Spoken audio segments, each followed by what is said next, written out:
ギョギョギョ、こんにちは、さかなクンでございます。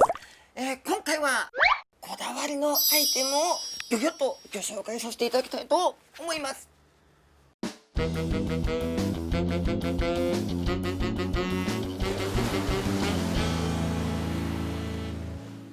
れはこちらでございます。おと重たいギョン、お魚の図鑑でございます。中でも私さかなクンがとってもお気に入りの図鑑がございます。それはこちらでございます。有用有害鑑賞水産動植物図説でございます。もう見るからに古いっていうのがわかりますね。どのぐらい古いのかと申しますと、図鑑の一番最後のページを見てみますと、昭和8年6月8日印刷。こんなに古いんですね。定価金8円なり。すごいですね。どういった内容なのかも見てみたいと思います。特にこのお魚パートの田中茂穂先生の書かれている文章が心にしみるんですね。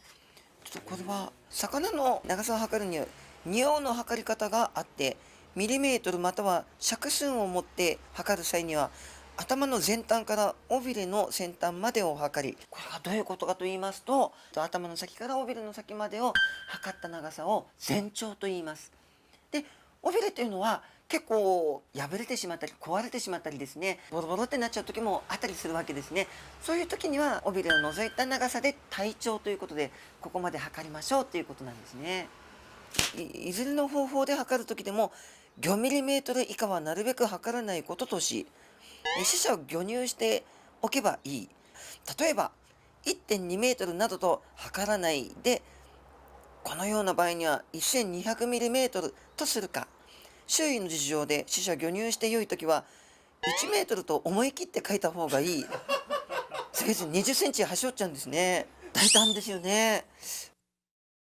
この図鑑の中ではよく書かれているのは、ここに墨付き花鯛。墨付き花鯛とは私の命名したものである。小筋天竺鯛とはかつて私の命名したものであるとですね。結構多くのお魚に田中茂雄先生が、これは私が命名したものであると書かれているものが多いんですね。じゃあ一体どのぐらい命名したのかなとですね、ちょっとリスト化したんですね。この昭和8年の水産動植物図説の中で田中茂雄先生が、解説されている魚種、これをバーッとこうですね出したところ、740種ありました。昭和8年で日本のお魚だけで740種記載されてるんですね。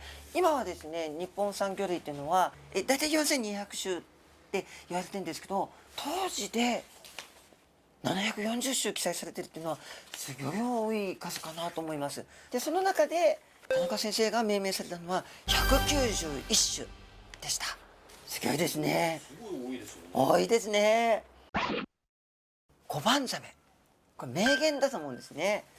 東京付近でコバンザメというのは形が多少サメに似ているためである。この魚はサメ類とは著しく違っているために、わざわざ小判いただきという名称をつけたのは教科書を作った学者たちである。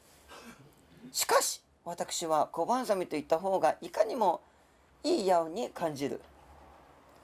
相当知識のある人ならばこの魚をサメと思う人はないゆえ、そんな取り越し苦労は不要であるって書いたんですね。なんか人情が溢れてるんですね。で、実はお孫様にもお会いできたんですね。おじいちゃんはですね、もう毎日お魚食べてたよってことをおっしゃってました。そして実はですね、田中先生の名前にちなんだと思われる魚がいいんですね。その魚は田中源下っていうんですね。昭和8年に書かれたこの本には、田中先生はサラサガジという名前で紹介されてるんですね。しかし田中源下っていう名前になったいきさつっていうんでしょうか、どんだけ調べても出てこないんですね。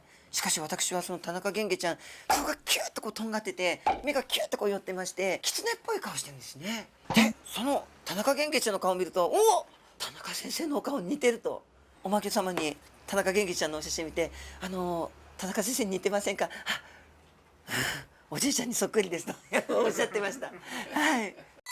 というわけでさかなクンのこだわりアイテムはギョギョッと図鑑でギョざいました。ギョギョ。ぜひともチャンネルのギョ登録をお願いいたします。